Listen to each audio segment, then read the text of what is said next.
there, I'm Tessa. I'm Emily. And you're tuning into Climate Conversations, where we dive into some of the most prominent issues facing humanity across the globe. In today's episode, we're going to be talking about climate change, and to help us collect different perspectives, we have some very special guests joining us.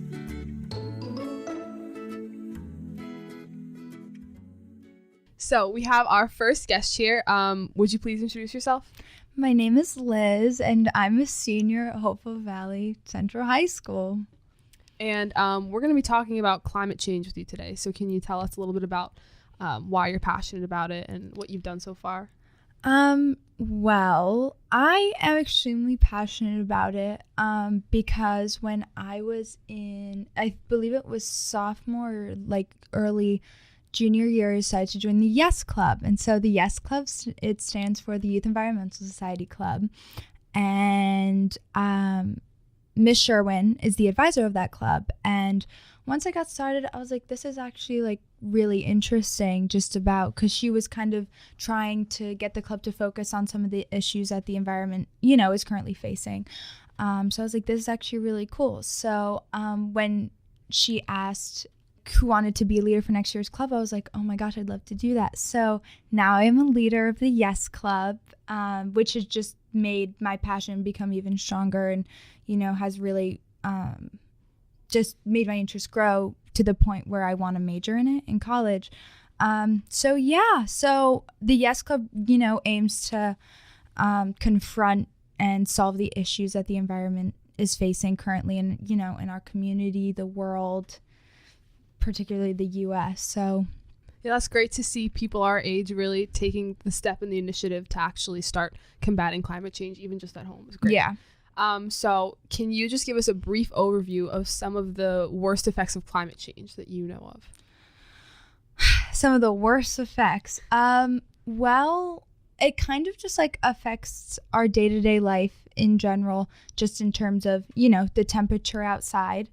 But you can sort of see the effects, within the ocean, as well as like some extinct creatures dying that we know of, as well as coral bleaching. Right, which is something I know you're very passionate about. Yes. So that is probably one of the most visible effects of climate change, just because the coral changes color to a completely white color. So, you see this beautiful coral in pictures, and now you see it and you see the Great Barrier Reef, and it's white, and it's definitely not something we're used to seeing. Why does it happen? Well, it's somewhat a detailed process, but I'll attempt to kind of explain it in a way that makes sense. So coral reefs have a symbiotic relationship with this one type of algae. And so the algae is a microscopic plant that lives in the tissue of the coral. And so in exchange for living in the tissue, it provides the coral with 90% of its energy requirements. And so the algae, uses the process of photosynthesis to make itself food, and it feeds the coral as well. And so this allows the coral to grow very quickly. And so the algae gives the coral these beautiful colors, because coral, just like as its regular structure, is just white. But the algae gives it its color. So what happens is that the algae is extremely sensitive to its living conditions. So when the water is too hot or when the water is too cold, it's affected. And so what happens is specifically when the water is too hot, the algae gets heat stress, and it results in it stop making the carbohydrates to feed the coral, and it starts to produce toxic waste. And when this happens, the coral has to reject the algae because it can't have that toxic waste within it. And so the coral turns white, since the algae provides the color. And so there is a way for the water to cool down, and the algae can come back and regrow and start producing those carbohydrates to give the coral energy and to give that coral its beautiful color.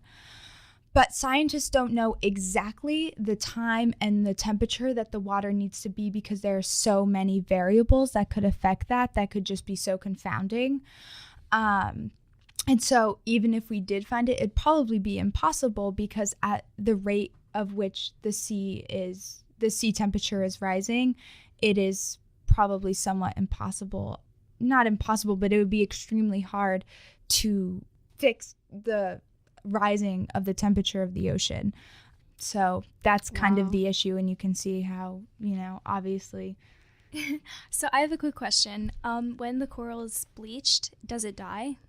Technically, it's not dead because I believe it can still produce some food for itself, but if the algae doesn't grow back, it can definitely Are the die. algae dead? Yes. Okay.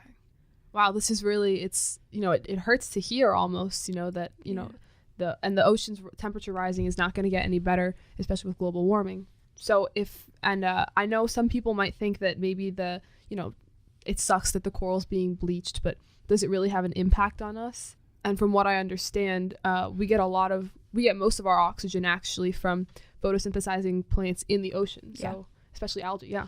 Yeah. So when the coral, I just wanted to kind of also give another impact, but when the coral does become dead, it covers with other types of algae, which other fish feed off of. So the fish that are dependent on the specific type of algae that produces the toxic waste within the coral and then it needs to go off also start to die, which are fish like butterfly fish and other types of fishes that sometimes we eat, which even directly affects us because if we don't have those fish anymore, then, we're relying on other fish to eat, which is like just a whole supply and demand thing.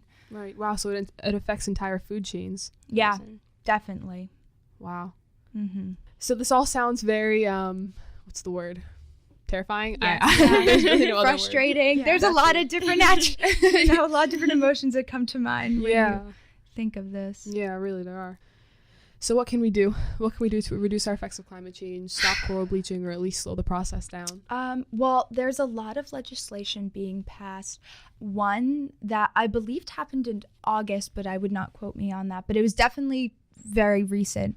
Was that Hawaii banned some chemical types of sunscreen that hurt the coral as well, and hurt different types of plants and fish in the ocean, which is interesting because you wouldn't really think that was the first thing that comes to mind that we can do, but it's definitely something to get more organic sunscreen with less chemicals so it's not harming the earth and especially the marine environment.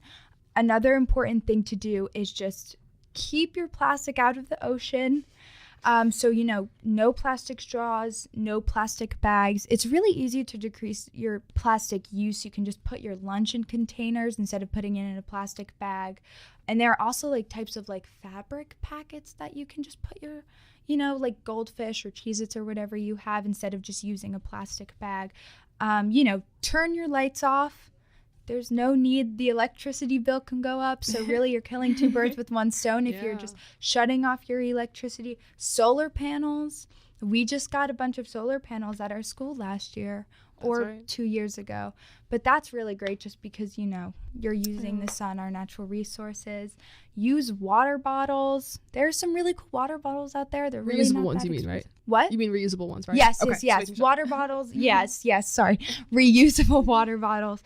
You can carpool with your friends, so you just, decreasing your CO2 emissions that are going up in the air, causing, temperature to get warmer and stuff like that. Mm-hmm. Only go out when you need to. It also helps with gas money, so you don't have to use as much money.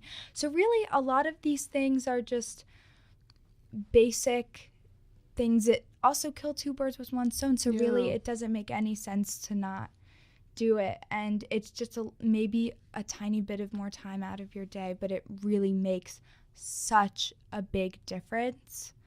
But we can't see it because a lot of people aren't doing those things. Yeah, I think that's a really important issue that you brought up, that a lot of people don't want to change their habits because they feel like either it's not going to have an effect or they don't want to put the time into it. But a lot of these things that you mentioned actually save people money, not using your car as much or carpooling, turning off your lights and things like that. And really the whole thought process that, you know, my actions won't do anything because I'm just one person. But if everybody says that, then nothing's going to change. Yeah. And it starts with one person. I've definitely seen that with Yes Club, is that sometimes you just need to be a leader and show people how to do things, and then they'll do them. Sometimes people just don't have the time, take out of their day to be like, what can I do? So it's really easy to just get the word out. One thing that we can do just locally, the Watershed Institute, which is really and I volunteer for them. So of course I have some bias towards them, but they're just keeping our water clean. They have these really cool like roofs where it kind of indents so the water, you know, streams off and they use the water. Cool, yeah. So it's really just basic things like that. And, you know, we do a lot of vine removal. That's just something I did the other day, which was really fun, which is like something you can do on hikes, which just like release like the vines that are hugging the plants. So that definitely helps, because then the trees can, you know, emit oxygen into the air. And right. So there's a lot of stuff you can do. It's really not that hard. Yeah, absolutely. That's another thing. I think a lot of people think that helping the climate, helping the earth is difficult, but it's really not. It really is not. And it's, you can see the rewards. I mean, like, you know, look at the coral and look at the beautiful coral, the ones that haven't been bleached, and you can say, this is why we need to save it, you know? No, absolutely. Is there anything else you'd like to add? Just, if you have time to take out of your day, just figure out what you can do and start doing it. Get involved. Yeah. Thank you so much. You are so welcome. Thank you for having me.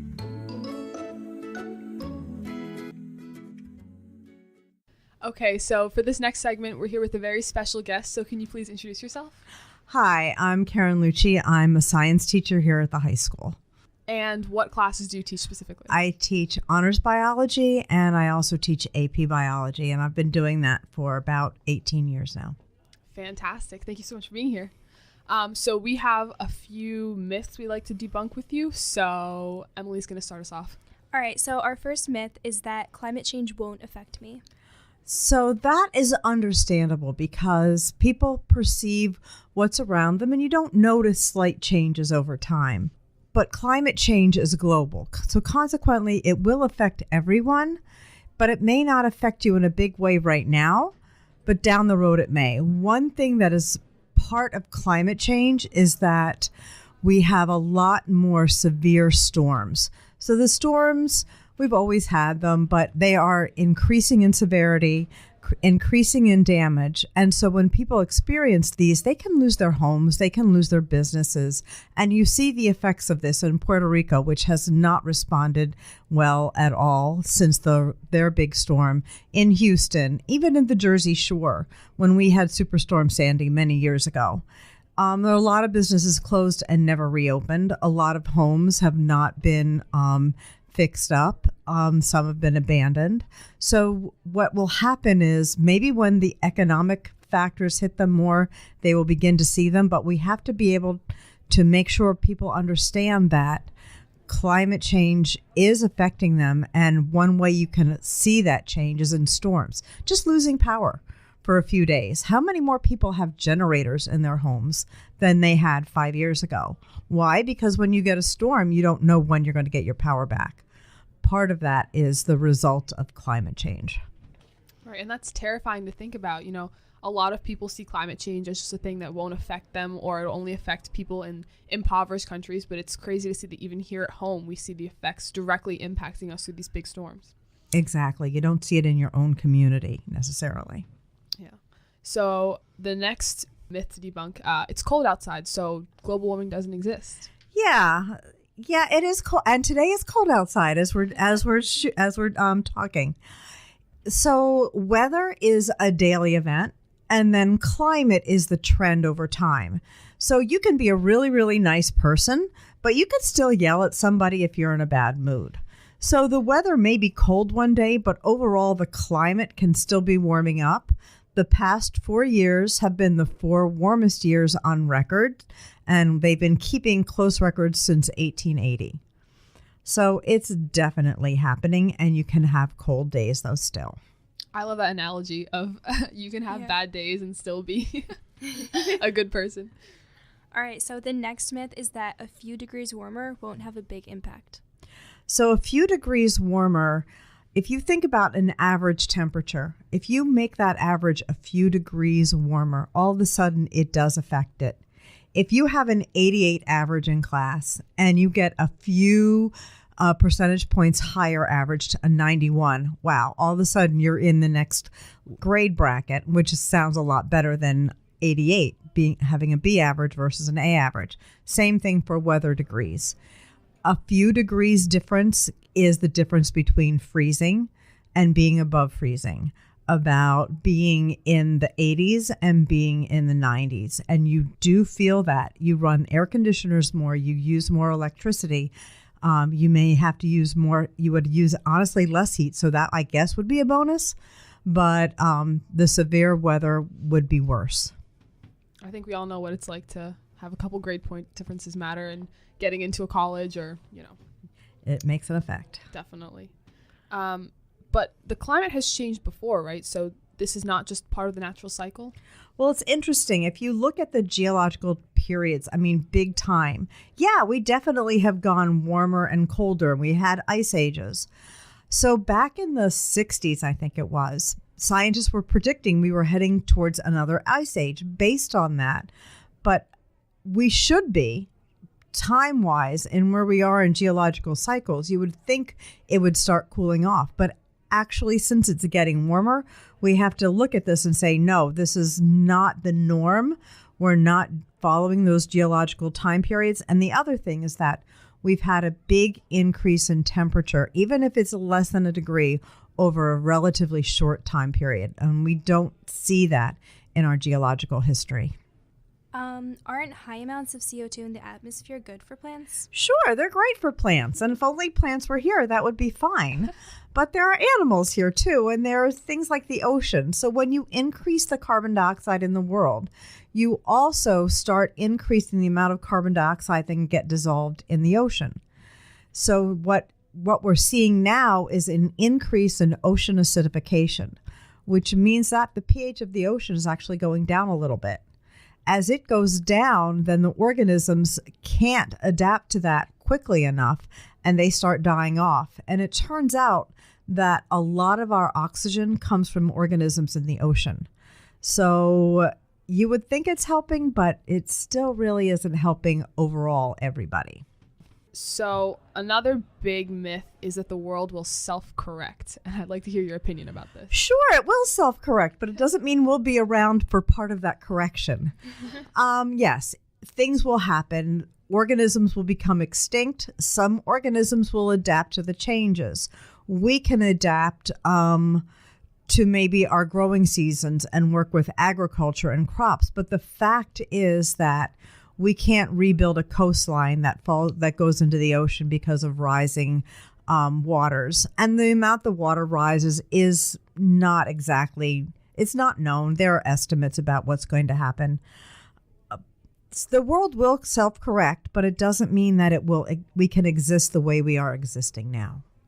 All right, the next myth is that climate scientists are lying to us for money. Yeah, I love that one. I read that. So one of the climate scientists was really adamant about that. And there's a big report called about the assessment of the climate that's released. And the people who work on that aren't paid to work on it. So people who are paid are being paid by oil companies to look at environmental issues. They're doing all those types of things. Climate scientists aren't really getting paid that much money to do anything like this. They're simply researching and reporting, and that's not exactly lifestyles of the rich and wealthy. No, it definitely is not. So you spoke to this earlier, that animals and plants can adapt. So this is really going to hurt them that much? There are those that will adapt, but there are those that will become extinct also. Keep in mind that we have a relatively high extinction rate, and part of that is habitat destruction.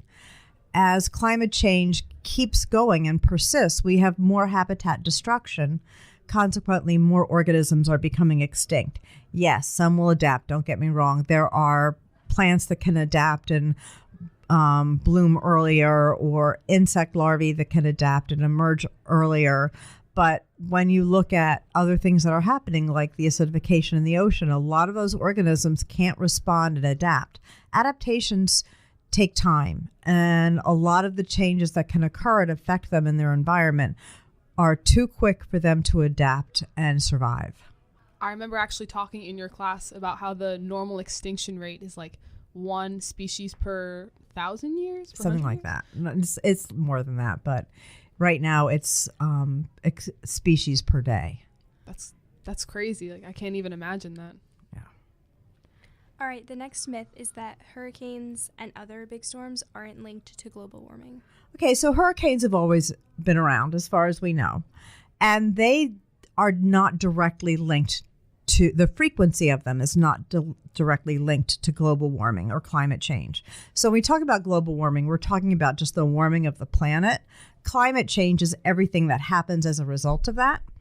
So what we have seen are not increases in numbers of hurricanes, but more severe hurricanes lasting longer, causing more damage, more hurricane category 4 and 5, as opposed to 1s and 2s. So it may not be linked directly to frequency, but it is linked to the damage they can do. If the water is warmer, the way hurricanes form, as the air is moving over the ocean, it is picking up that energy from that hot water. The hotter the water is, the more energy in the storm.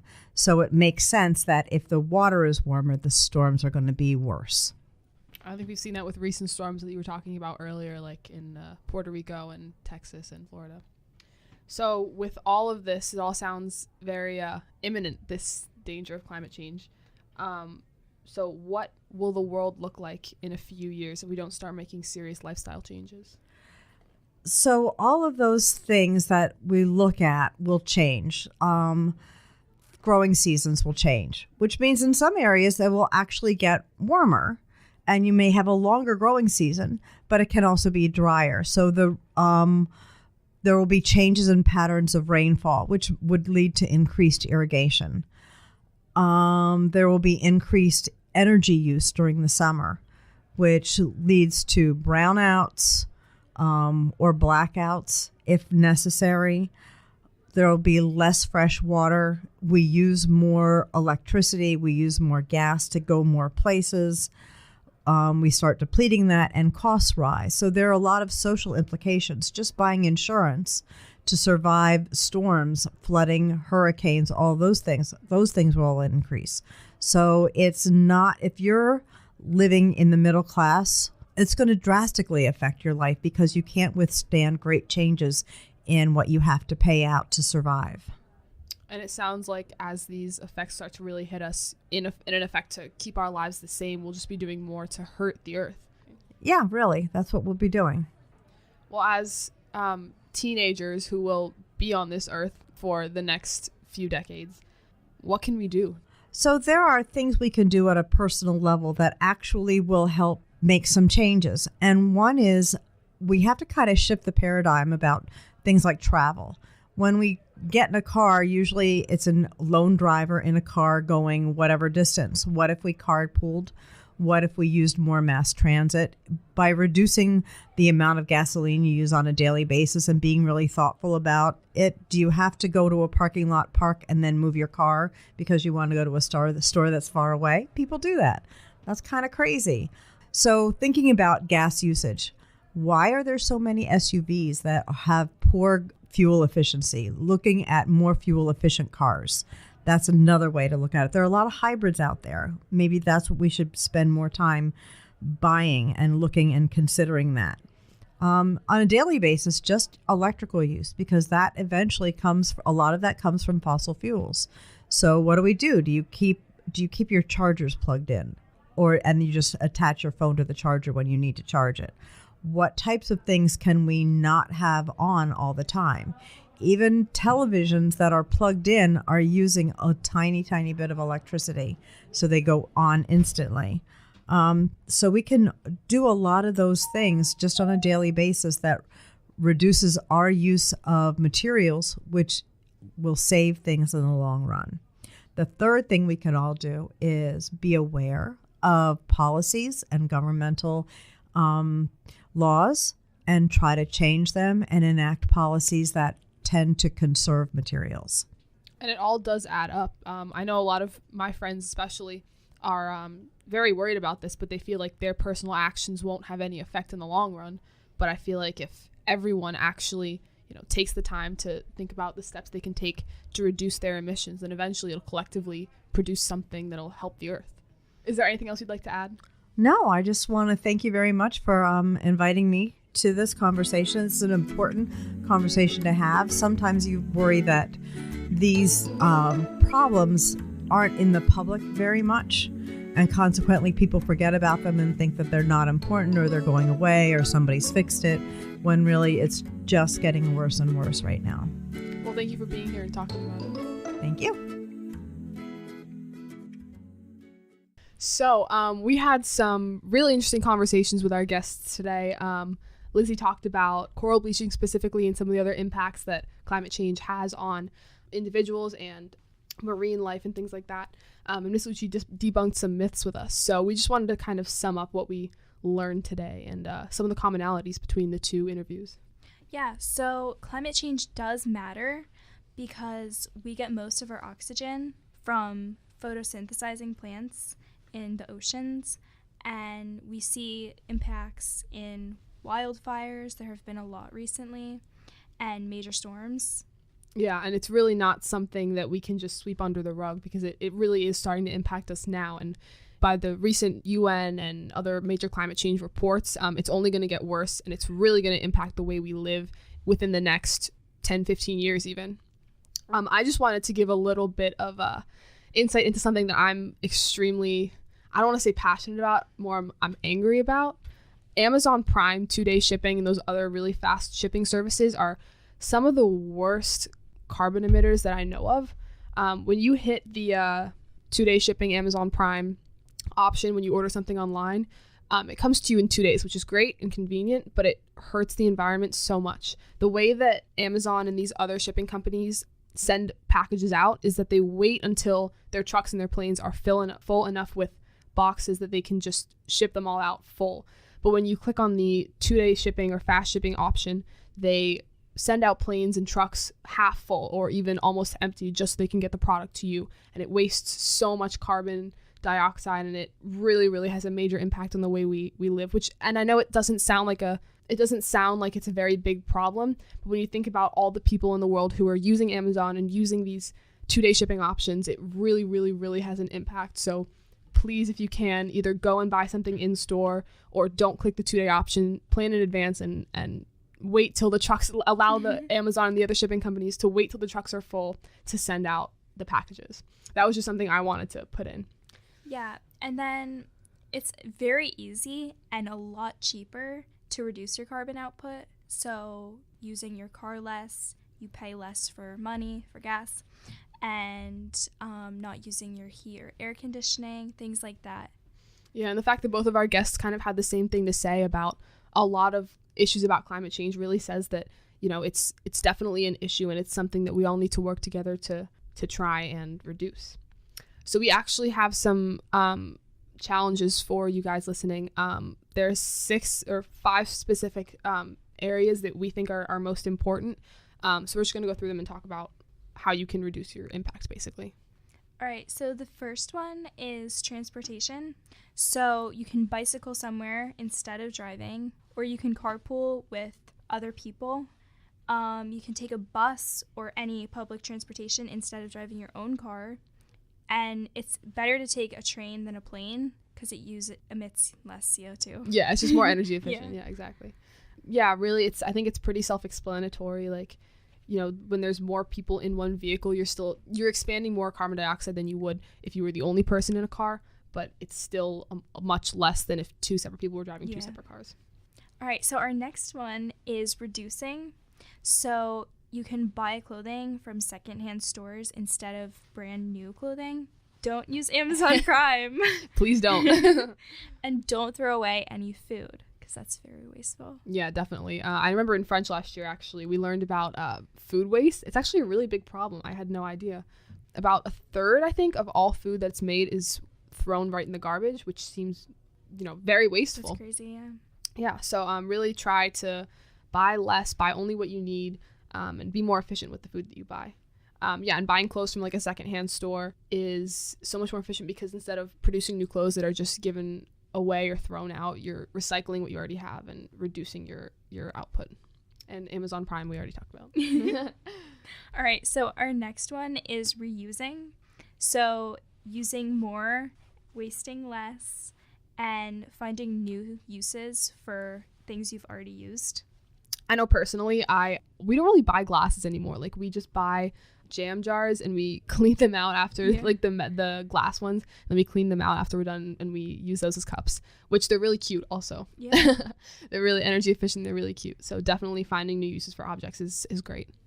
All right. The next one is recycling. One of the things you can do is have your recycling outweigh your trash. You can compress and measure how much trash you have each week and then try to lower the weight of it.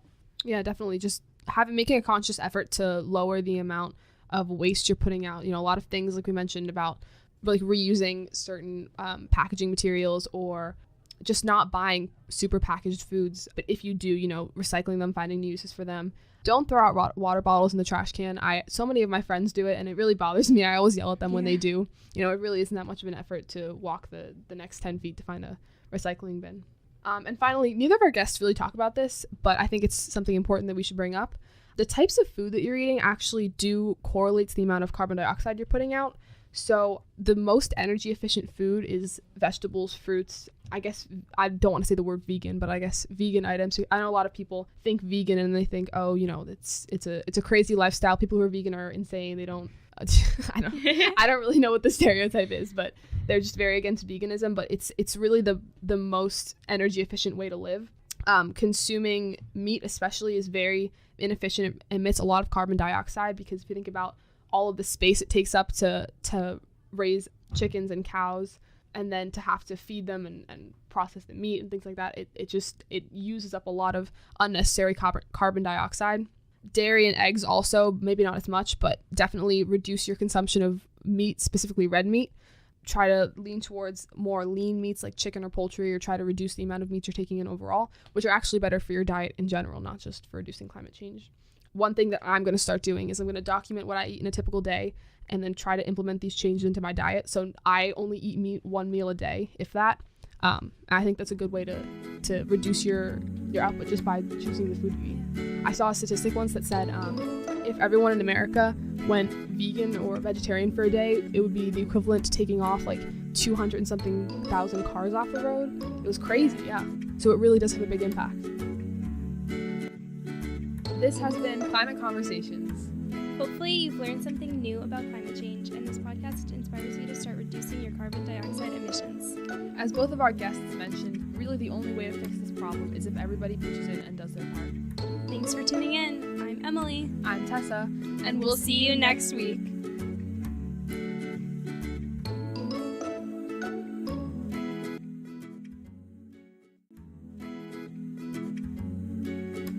Hey there, I'm Tessa. I'm Emily. And you're tuning